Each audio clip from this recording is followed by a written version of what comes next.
So my name's Kimberly Brooks, and I'm an artist. I normally talk about my work. These are some of my paintings. But today I'm going to talk about making art. I go through a process that's both unique and universal, and everyone has their own, and it's sometimes called the creative process. And this is an unfinished painting. And I also listened to the Elizabeth Gilbert TED talk that she gave while I was preparing my own. And it was where she was trying to take the pressure off, sort of after the big success of Eat, Pray, Love. And she was cultivating or resuscitating this idea of the artist as a vessel, so that as long as she showed up at her desk every day to write, and she was there for the creative spirits to visit her, that she will have done her part. And I thought a lot about my own creative process, and I thought, I wish it were like that for me. It's not like that for me. So I decided to conduct an experiment to better understand my own creative process. I made a great big canvas, and I put it in the center of my studio. And it sat there for weeks, and I stared at it, and I walked around other painting. I walked around it, and it stared back at me. This is what it looked like. and I would fuss with other paintings as I looked at it. And finally, I had an idea in my mind and a palette. And then one day, I took 6 shades of red and pink paint, and I just attacked it. And it was okay, because it was the first layer, and oil paintings have many layers, but it was a start. Like Kubler-Ross's 5 stages of death, I divided the creative process into 8 stages. The first 2 stages are vision and hope. And vision tends to come in a flash, and then hope is when your mind swells around an idea and your heart swoons around the possibility of that idea coming to life. Being a great daydreamer is key for this part. And I believe to a certain degree, everybody's an artist. Everybody has ideas. But the difference between people who have ideas, the people who create, and the people who walk around pregnant with ideas is the third critical stage, which I call diving in. And that was what I was dealing with the pink paint. My father was a surgeon, and he used to take me to the operating room to watch him operate when I was a kid sometimes. And I'll never forget that moment in the theater of the operating room when he used to take the scalpel and press it into the flesh. That was the surgeon's diving in. Mine just had less blood. The next 4 stages of the creative process are excitement, doubt, clarity, and obsession. I usually bounce between the first 2. And that word doubt, it sometimes oscillates between despair, depression, but usually it's, oh my God, I'm a genius, this is brilliant, this is the best thing I've ever done, to, oh no, I've ruined it, this is the worst thing I've ever done, this is terrible, what have I done? And then eventually, and hopefully, I get onto the next stage, which is clarity, and that's like a fog has lifted. And then once I can see what's going on around me and I get a big picture view of it, then I get to my favorite stage as an artist, and that is the tireless consuming fever of obsession. And none of these stages in here necessarily happen in order, but it sort of, is the largest part of when you're making art. Sometimes it can form an infinite loop, and certain artists can get trapped in it.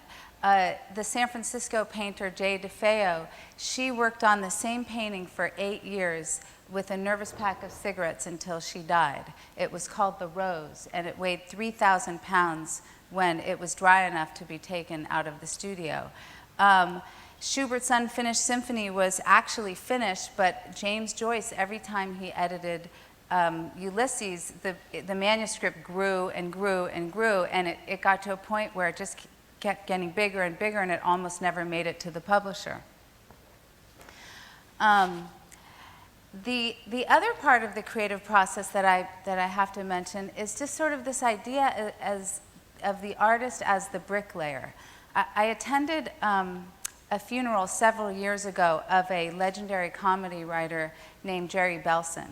And during the eulogies, the writers were coming up and saying how much he meant to them. And one of them got up there and said that whenever he had any writer's block, he used to call up Jerry, because Jerry, who would call everybody babe, had the perfect cure for it. He would just say to him, just lay down shit, babe. Just lay down shit. And I found myself, when I would be in the studio, like hearing that replay in my mind, just sort of like, just, you know, what a liberating mantra that was. Don't worry about ruining it, just get on with it and lay it down. And the mortar of the creative process is discipline and faith. The last stage of the creative process is resolution. And this is Aaron Copland, the composer, at his piano. And the idea of finishing and ending and having that creative process end is very elusive. And Aaron Copland said that he didn't so much as finish compositions as he abandoned them. And you know, I have a painting that I've been working on for 6 years on and off. It doesn't weigh nearly as much as Jay DeFeo's, but you know, I don't know if I'll ever finish it, and sometimes I'll be working in my studio and my gallery will come by to take a look at what I'm doing, and they'll take works out of the studio that are glistening wet, that are done, that I didn't even realize were done. And so it's just sort of, you know, sometimes you get there and sometimes you don't. So this is the creative process according to my experiment. Vision, hope, diving in, and then the loop, and then resolution. This is the, so I finished the painting, it sort of flew out of me, and it'll come up on one of these slides. And so I wrote that and published it as an essay, and I was happy with it. I thought, you know, I had covered everything. It went viral. A new age DJ made a whole series of programming around it where they would assign different bands to play songs for each stage, and I thought it was a good effort. And then it occurred to me that I realized that I was missing two critical stages of the creative process. And the first stage occurred to me when a piece of chocolate melted into the part of my cell phone that I used to recharge it. And so as I was watching the battery die and get lower and lower, I realized, you know, I'm going to have to get a new phone because this thing will never be alive again. So I thought, why not try a BlackBerry? So I got a BlackBerry, and then I became one of those people that's always checking their email. I would be at a stoplight and I'd, you know, check it, or I'd be washing my brushes and in between making a painting, or you know, anything like that. I just sort of check it, or a little red light goes on, and I found that and I had never had email remotely before. So I found that by not compartmentalizing my accessibility, the very compulsivity that drives me to paint was now driving me to constantly check. And so it occurred to me that all of the things that are sort of defining our generation right now, like Facebook and email and Google and all these task-oriented things that we do, was eating into this critical part of my daydreaming. And it was interrupting sort of this default mode that my brain would have. It would sort of rupture the mindset that I needed to get vision. And I recently read an article about Jonathan Franzen, the author who just published his book Freedom, how he went so far as to super glue an Ethernet cable into the port of his computer that he writes with, and then snip it so that he wouldn't even be tempted to go on the internet. And you know, I could have told him that chocolate works just as well. So so the first stage the first real stage of the creative process is silent. It's as silent as this blank slide. It looks like nothing's happening. And I remembered a curious anecdote in, when I took biology many years ago about cell division, which is called mitosis, which happens in 5 phases, and that's interphase, protophase, metaphase, anaphase, and telophase. And so when I was learning about it, I remembered hearing about how at first, when scientists were studying mitosis, they referred to interphase, the first phase, as when the cell was sleeping, because nothing was happening. And then it wasn't until until metaphase, or protophase rather, that all the action started happening, and that's when the cell would actually divide. And then when the microscopes got better, they realized that actually interphase, it's absolutely not sleeping. This is when all the action is happening. This is when the DNA is replicating, and that this is a vital precursor for all the cell division that was to come. And I think that for artists too, there are swaths of time in periods of life where it looks like you're not doing anything or you're doing something else, but really you're doing this critical, you're entering this critical phase of the creative process, and that this is what is going to lead you to the next stage. This is interphase. The other stage that I forgot in my neat, tidy little list of the 8 stages is so counterintuitive as an artist, to me anyway, that it's the reason why so many artists never show their work. And let's call it the artist as exhibitionist. Every time I create a body of work, it's the strangest sensation then to go from sort of the confines of my own head and my studio and all of the processes I go through to paint, to then have to go promote it and send out invitations and announcements and do interviews and everything like that. And I find that, that it's a very counterintuitive process, and like even standing here right now, for example. The first time when I had my first exhibition and I had to invite, everybody I knew to come to the opening, I made the announcement, and then I didn't press the send button for days. And then when I did, I literally hid under my desk as if like boulders were going to come crashing down on my head. And it was just a very scary feeling. But this is an important process. Now, there are alternatives. You don't have to ever show your work. You could be like Emily Dickinson, and when she died, all her poetry was found with no instructions in the attic, and her sister found it, and she devoted her life to getting it out there. But so as I speak, there are thousands, maybe even millions of artists who have gone all the way through the creative process, but they never show their work. I love this quote by David Hockney, that art is about sharing, and that you wouldn't be an artist if you didn't want to share an experience or a thought. And I think it's easy to get stuck into it being your own mental exercise or process, but the truth is it really is about sharing. And in this case, this is when technology works for us. Now, this is when technology works, especially for the artists.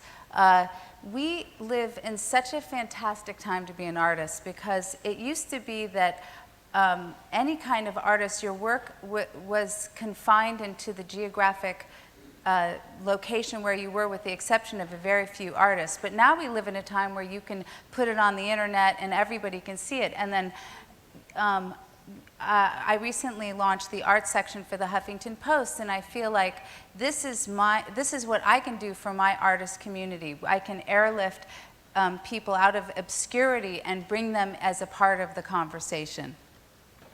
I think that, as an artist, you need to build your website, blast your list, plug your nose, eat your vegetables. That exhibitionism should be seen as a part of the process, and it should be seen like you're exercising a muscle, and you just need to get used to it and keep doing it.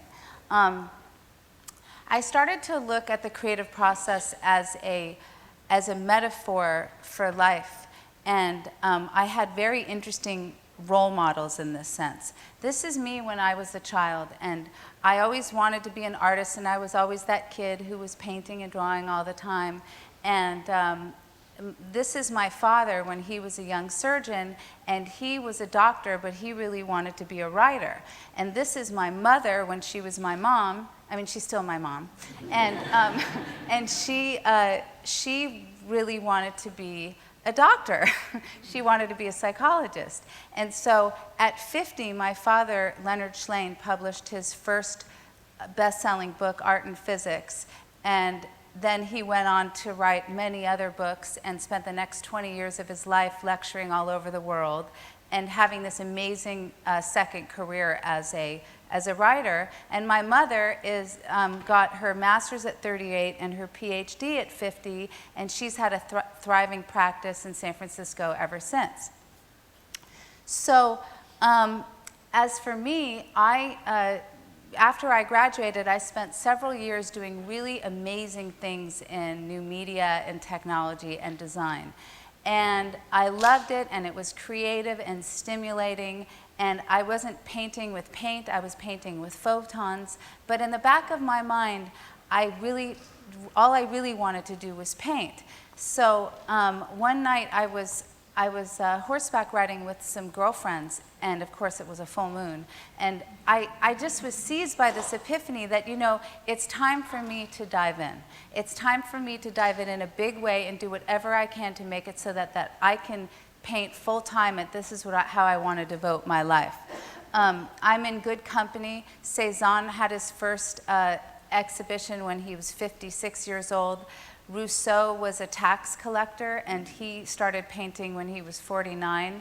And Kandinsky was a law professor, and he took up painting in his 30s and then came home one day and said, "Pack your bags, honey, we're moving to Paris and I'm going to be a painter."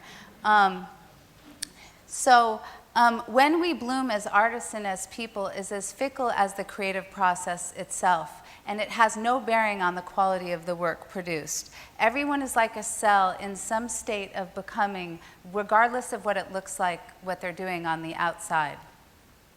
Oh, this is that painting that was originally on that canvas, by the way, that was my experiment. So this is the creative process. I consider it a metaphor for both the act of creating and the life of the artist.